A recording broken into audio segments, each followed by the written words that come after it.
ಮದುವೆ ಸಂಭ್ರಮ ಸ್ಮರಣೀಯ ಮಾಡಲು ಎಲ್ಲರೂ ಪ್ರಯತ್ನಿಸುತ್ತಾರೆ. ತಮ್ಮ ಇತಿಮಿತಿಗಳಲ್ಲಿ ಅಚ್ಚುಕಟ್ಟಾಗಿ ಅದ್ದೂರಿಯಾಗಿ ಸರಳವಾಗಿ ಮದುವೆ ಸಂಭ್ರಮವನ್ನ ಮಾಡ್ತಾರೆ. ಹಲವು ಬಾರಿ ಭಾರತದಲ್ಲಿ ಅದ್ದೂರಿ ಮದುವೆ ಭಾರಿ ಚರ್ಚೆ ಆಗುತ್ತೆ.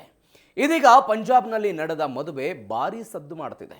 ಹೌದು, ಮದುವೆ ಮಂಟಪದಲ್ಲಿ ವಧುವಿನ ಮೇಲೆ ಬರೋಬ್ಬರಿ 8.5 ಕೋಟಿ ರೂಪಾಯಿ ನಗದು ಹಣವನ್ನ ವರನ ಕುಟುಂಬಸ್ಥರು ಹೂವಿನಂತೆ ಚೆಲ್ಲಿದ ವಿಡಿಯೋ ಒಂದು ಸಖತ್ ವೈರಲ್ ಆಗ್ತಿದೆ.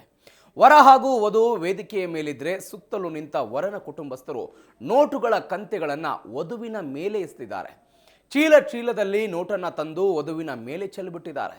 ಇತ್ತ ವರ ಕೂಡ ಒಂದು ಚೀಲದಲ್ಲಿನ ಕಂತೆ ನೋಟುಗಳನ್ನು ವಧುವಿನ ಮೇಲೆ ಚೆಲ್ಲುವ ಮೂಲಕ ಅದ್ದೂರಿಯಾಗಿ ಮದುವೆ ಸಂಭ್ರಮ ಮಾಡಿದ್ದಾರೆ. ವೇದಿಕೆ ತುಂಬಾ ನೋಟುಗಳ ರಾಶಿ ತುಂಬಿಕೊಂಡಿದೆ. ಎತ್ತ ನೋಡಿದ್ರು ನೋಟುಗಳ ರಾಶಿ ಕಾಣುತ್ತೆ. ಬರೋಬ್ಬರಿ 8.5 ಕೋಟಿ ರೂಪಾಯಿ ಹಣವನ್ನ ವಧುವಿನ ಮೇಲೆ ಚೆಲ್ಲಲಾಗಿದೆ ಅಂತ ಈ ವಿಡಿಯೋದಲ್ಲಿ ನೋಡಬಹುದಾಗಿದೆ.